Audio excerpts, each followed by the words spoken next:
सबसे पहले बड़ी खबर दिल्ली से आ रही है। अरविंद केजरीवाल की न्यायिक हिरासत बढ़ी है। आपको बता दें, मनी लॉन्ड्रिंग केस में न्यायिक हिरासत बढ़ी है और कोर्ट ने 31 जुलाई तक बढ़ाई है ये हिरासत।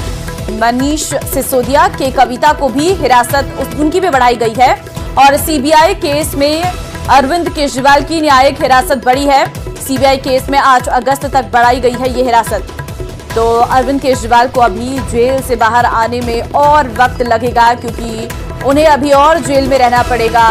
न्यायिक हिरासत बढ़ा दी गई है। 8 अगस्त तक सीबीआई केस में ये हिरासत बढ़ाई गई है। मनी लॉन्ड्रिंग केस में हिरासत बढ़ाई गई है।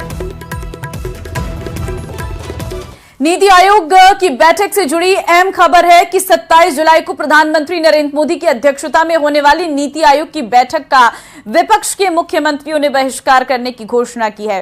हालांकि पश्चिम बंगाल की मुख्यमंत्री ममता बनर्जी बैठक में शामिल होकर केंद्र सरकार के प्रति अपना विरोध दर्ज करवाएंगी। विपक्ष का आरोप है कि आम बजट में गैर एनडीए शासित राज्यों की अनदेखी की गई, जिसके बाद तमिलनाडु, कर्नाटक, तेलंगाना, हिमाचल प्रदेश, दिल्ली और पंजाब के मुख्यमंत्रियों ने बैठक का बहिष्कार करने की घोषणा कर दी है। राज्य सरकारों का आरोप है कि केंद्र सरकार संघीय ढांचे की भावनाओं के अनुरूप राज्य को उचित सहायता नहीं दे रही है और केंद्रीय बजट में भी गैर बीजेपी शासित राज्यों के साथ भेदभाव किया गया है। देखिए, नीति आयोग की बैठक में होता क्या है आपको फंडामेंटली समझना पड़ेगा कि आप बुलाते हो, आप उनको बैठाते हो, आप बड़ी बड़ी बातें करते हो और होता नहीं है कुछ भी नहीं होता है। होने का आपका बजट आपके विजन को रिफ्लेक्ट करता है। आप जिस चीज के लिए पैसा दोगे करोगे तो वही ना, आपके बजट से ही रिफ्लेक्ट हो रहा है कि आप करना क्या चाहते हो। नीति आयोग की मीटिंग में आप मुझे बता दो कि आज तक ऐसा क्या फंडामेंटल और सब्सटेंशियल काम हुआ है। वहां पर सिर्फ एक ही काम होता है कि कैसे किस राज्य को पीछे ढकेलना है, किस राज्य को आगे बढ़ाना है। तो कहने का मतलब यह है कि सरकार अगर इतना नॉन कोऑपरेटिव और इतनी छोटी मानसिकता से प्रोग्रेस कर रही है तो उनको जगाना पड़ेगा, उनको बताना पड़ेगा कि आप गलत कर रहे हो। नीति आयोग की बैठक का बहिष्कार करने के विपक्ष के फैसले पर केंद्रीय मंत्रियों ने पलटवार किया है। केंद्रीय मंत्रियों ने कहा है कि नीति आयोग की बैठक में राज्यों के विकास का रोडमैप तैयार होता है और विपक्ष का यह विरोध केवल मोदी जी के प्रति उनकी घृणा का प्रतीक है।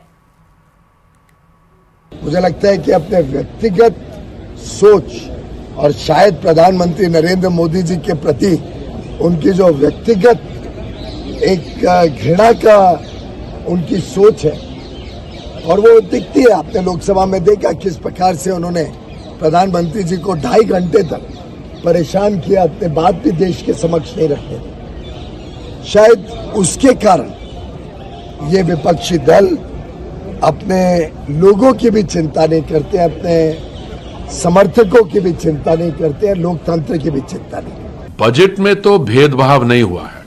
मैं उसके बारे में आपके साथ कुछ फैक्ट्स आपके सामने रखना चाहूंगा और ये इन्होंने पहले भी किया है।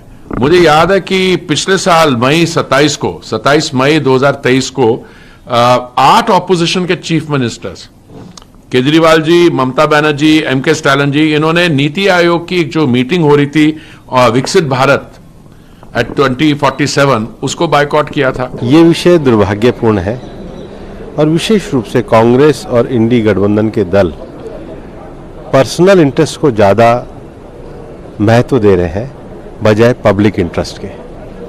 नीति आयोग एक संघवाद के विचार की संस्था है जिस पर पूरा फेडरलिज्म के दृष्टि से विकास कार्यों की चर्चा की जाती है और इसलिए जो बायकॉट है ये दुर्भाग्यपूर्ण है।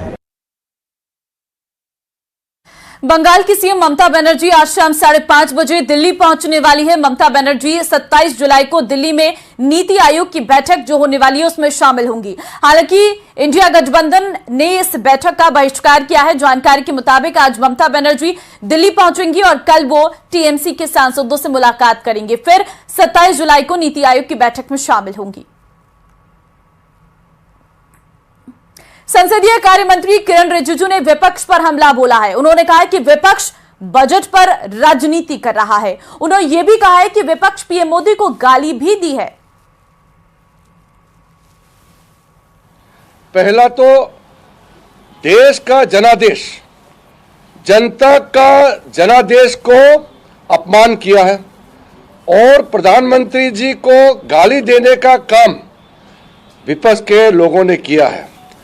ये लोकतंत्र के लिए ठीक नहीं है। विपक्ष के लोगों ने एक भी बजट में जो अच्छा प्रावधान है इसका बारे में जिक्र नहीं करते हुए सिर्फ गाली देने का काम किया है। लोकतंत्र में दुनिया का सबसे बड़ा लोकतंत्र भारत का पार्लियामेंट में बजट के समय में बजट पे चर्चा नहीं करके राजनीतिक बात करके प्रधानमंत्री जी को गाली देने का काम करना ये किसी को शोभा नहीं देते हैं। मैं पार्लियामेंट्री अफेयर्स मिनिस्टर होने के नाते फिर से अपील करता हूं कि बजट सेशन में बजट पे चर्चा होना चाहिए। सरकार की भ्रष्टाचार के खिलाफ जीरो टॉलरेंस की नीति पर विधानसभा में विपक्ष हमलावर रहा। प्रशासनिक सेवा के अधिकारियों के खिलाफ अभियोजन स्वीकृति को लेकर विधायक अतुल बंसाली ने सरकार से जानकारी मांगी, जिस पर मंत्री जोगाराम पटेल ने कहा कि 11 अधिकारियों के खिलाफ अभियोजन स्वीकृति दी गई है। जिसके बाद जोगाराम पटेल और नेता प्रतिपक्ष टीकाराम जूली के बीच तीखी बहस हुई, जिसके बाद स्पीकर देवनानी ने विपक्षी सदस्यों को जमकर फटकार लगाई। ये कहना चाहूंगा कि जो सरकार जीरो टॉलरेंस की बात करती है, सबसे पहले तो ये बता दें कि पिछले 8 महीने में कितनी अभियोजन स्वीकृति आप लोगों ने दी है या निस्तारण किया? माननीय मंत्री जी, ये मूल प्रश्न का विषय नहीं था और 8 महीने में जवाब दे रहा हूं। नहीं है मूल आप सुन लें, आप इतनी जल्दी नहीं करें, आप इतनी जल्दी नहीं करें, जवाब दे रहा हूं ना। अरे मैं पूछ रहा हूँ, सुनो तो सही। अरे मूल तो जवाब दे रहा हूँ, सुनो माँ से, अब आराम से तसल्ली से सुनो, सबका जवाब है। पिछले 8 माह से या पिछले 10 माह से इन्होंने जिन प्रकरणों का पूछा था उन प्रकरणों में पिछले 8 माह से कोई स्वीकृति नहीं मिली है। इसके अलावा आपके पास कोई नॉलेज है तो मैं एक एक प्रकरण की आपको बता दूं। यही जीरो टॉलरेंस है क्या? क्यों नहीं दी? यही तो पूछ रहे हम ये कि 8 महीने में आपने निस्तारण नहीं किया। मैं ये आपके ऊपर आरोप नहीं लगाऊंगा, मैं आरोप नहीं लगाऊंगा। अरे सुने आप, ये लगाओ वाले जिसपे सुनने की क्षमता नहीं वो गड़बड़ होता है। 2018 से लगा करके 2024 तक आया है। 2018 का एक, 2019 का एक, 2000। अरे आप भी जल्दी करेंगे, बैठिए माननीय मंत्री। 8 महीने की करेंगे और 5 साल की भी करेंगे और पूछोगे सबका जवाब देंगे।